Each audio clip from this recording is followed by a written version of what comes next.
Alors en France, on estime qu'1 600 000 personnes sont atteintes de troubles bipolaires, un trouble qui affecte évidemment aussi les jeunes.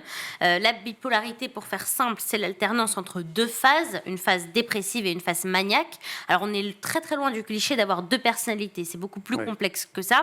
C'est pas changer d'émotion toutes les 5 secondes. On peut être en phase maniaque pendant 3 mois et en phase dépressive 6 mois.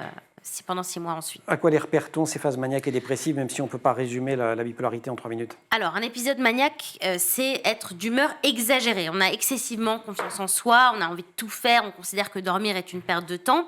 Et à l'inverse, lorsqu'on est dans une phase dépressive, on se sent faible, on n'a envie de rien, on a envie de dormir toute la journée. Alors, ça se soigne par un psychiatre qui va vous prescrire des médicaments et ça peut bien sûr être couplé avec une psychothérapie. Alors, la récré, c'est censé être un petit peu rigolo, un peu léger. Là, on n'y est pas, mais ça arrive, vous allez voir. Parce que, heureusement, sur ce trouble de la bipolarité, qui peut être très difficile à vivre quand on est ado, il y a une parole qui se libère et on le voit beaucoup sur TikTok.